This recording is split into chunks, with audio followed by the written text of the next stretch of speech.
morning. Welcome to 49ers in 5, your daily update on everything happening with the team that you need to know. I'm Rob Stats Guerrera. Today is Wednesday, March 15th, 2023. Here's what's happening with your San Francisco 49ers.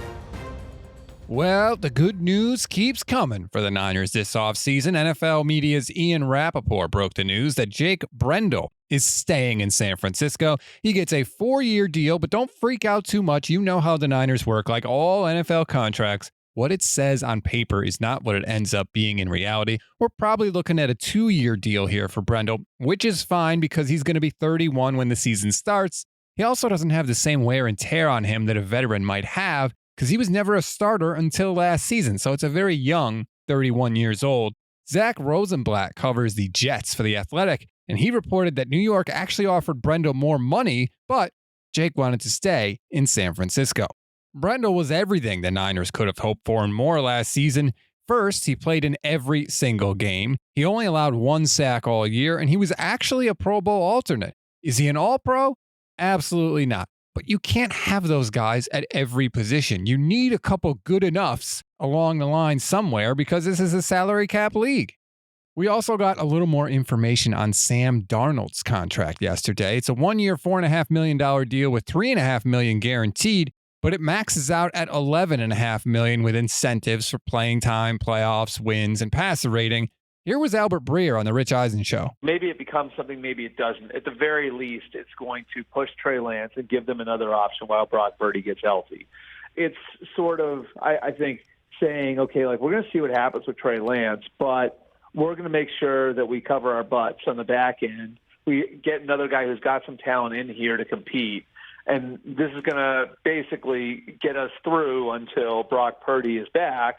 And whether Darnold emerges or Lance emerges over the next 6 months, we've given ourselves a better chance to have a viable option before Brock Purdy gets back. And again, maybe one of those guys really breaks through, and you have somebody that really makes you think, should we start him or Purdy? But at any rate, like at a relatively cheap rate, you're giving yourself the chance to have multiple shots at getting the quarterback position right, and you're doing it at a price point that allows you to go out and get a Javon Hargrave on the free agent market too. Here's the truth of the matter. As much as some 49er fans want to deny it, from the second Kyle Shanahan has gotten the chance to see Trey Lance as the full-time starter, Kyle has hedged his bets. He did it last year when they brought back Jimmy Garoppolo less than 2 weeks before the season began, and they did it again this year with Sam Darnold. And I have no idea what horrible thing Trey Lance could have done to inspire this kind of hedging, but the facts are the facts. The Niners are definitely hedging. They do not trust him at all.